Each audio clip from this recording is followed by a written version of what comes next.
Next I'll continue by putting on the crank arms, starting with the one on the drive side, which has the sprockets on it. So that just gets inserted onto there.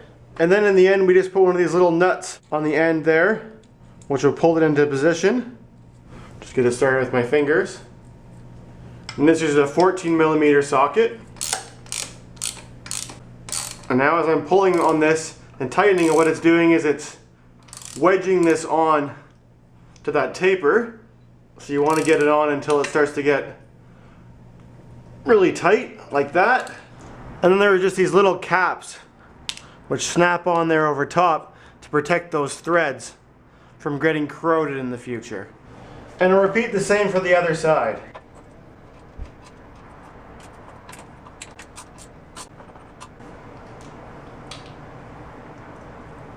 So the last step for me before I can take this bike for a test ride is to put the chain on.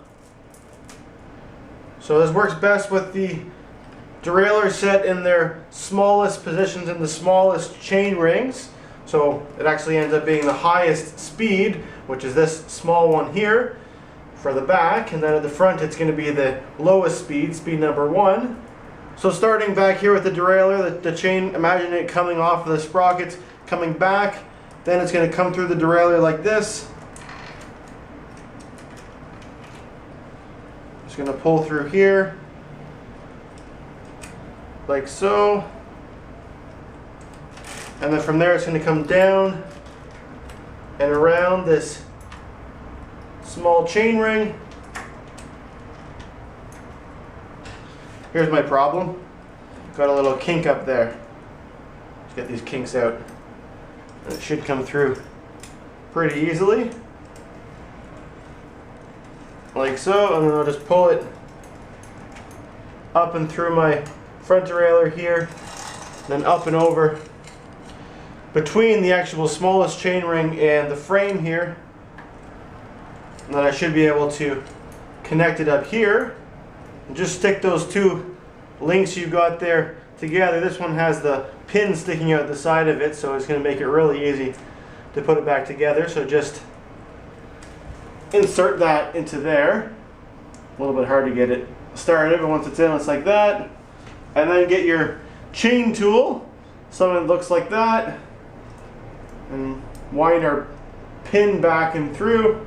And then we set this like that, line everything up, and then twist this and push that pin back through, like so.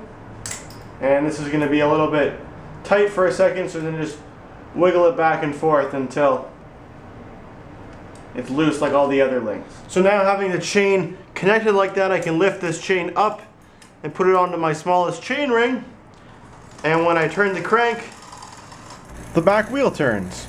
So with the bike upside down, I made a few little adjustments to the front and back derailleur as well as to the brakes, just to get everything tuned in so that when you shift to a particular speed, then the derailleur goes directly into that speed without skipping or anything like that. And I didn't film any of that part there because I've already got some very detailed videos on YouTube showing how to adjust the front derailleur and how to adjust the back derailleur, as well as how to tune V-brakes. So now I'm going to take this bike for its first official test ride.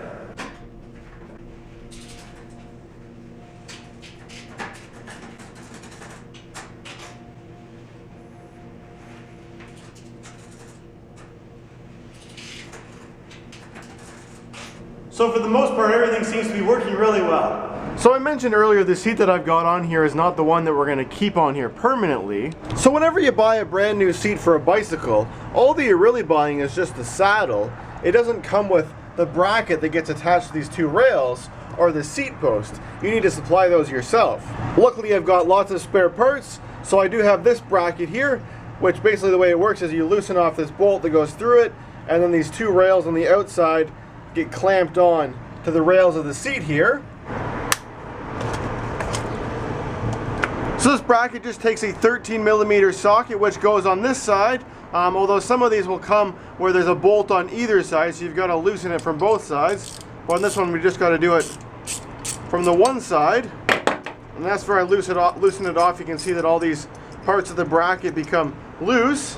So it's possible to mount this on here with the loop here either at the front or flipping it around with the loop at the back. I'm not really sure how well it works with the loop at the back. Every bike that I've got around seems to have it so it's installed like this with the loop at the front. So following that convention, I'm just gonna slide this bracket on so this rail there goes underneath it. I'm gonna pull this one over there like that. And as you can see when I hold this up, the loop is here at the front. And then I'll just hand tighten this bolt here. So the way that this works is you use your seat post and it goes inside here. And as you tighten this down, it both clamps this bracket to the rails here as well as around the seat post here. And you're also able to adjust this to different angles. So when you've got your seat like this, you're able to set it to whatever angle you want to have your seat set at. So for this bike, I'm just going to use the seat post that I've already got stuck in here, and I'm going to remove this saddle, and then I'm going to install that other one on. So to loosen off the saddle, all I've got to do is just find this nut that's in here, and because of this saddle, it seems to work better if I use an extension on here. So I'll just loosen that off. Oops. This side here, and then I should be able to pull this saddle off of there, like so, and then I can just slide the new one on there like that, and approximate the angle that I want to have it at, which should be so it's a little bit sloping to the front. And then I can put my socket on there, tighten it up.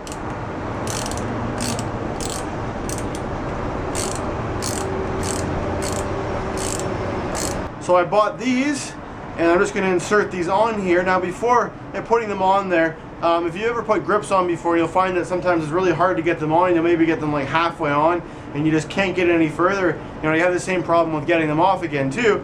The trick that I've been using most recently is just to wet these ahead of time. So just put some, I just ran these under the sink. That's why they're kind of a little bit shiny right now. Just got this so the inside is wet, and that seems to help it slide better to get it on. And once you've got it on, you might find that this, this is still not, it's not stationary. When you rotate it, it'll move.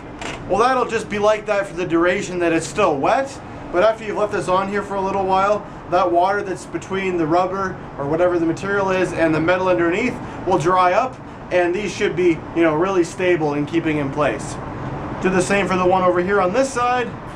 Slide it on like so, and now this bike has got brand new grips on it.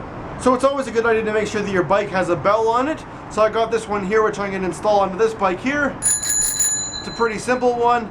It goes on really easily. It's just got this one bolt here in the bottom which you can take off, and then this bottom part here is really flexible, so you can just stretch it around the frame.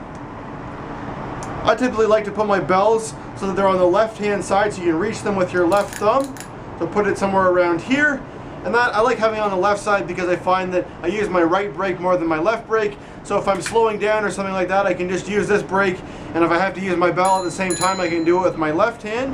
So I'm just going to rotate this around here so that I can see this hole a little bit better. And then I'm going to put this bolt through the hole here and just start tightening it up with my Phillips screwdriver until it starts to get somewhat tight. And then I can rotate it around and come at it from the bottom. And there we've got it in a position which is pretty good, where I can easily reach my shifters as well as my bell.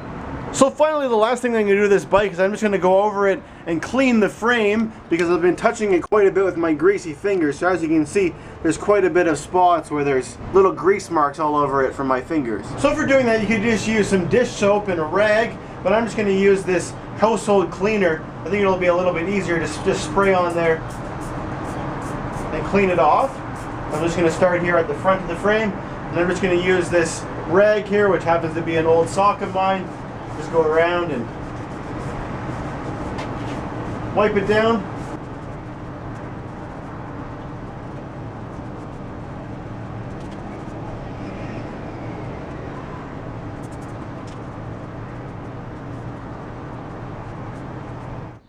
And after that, the bike was all done.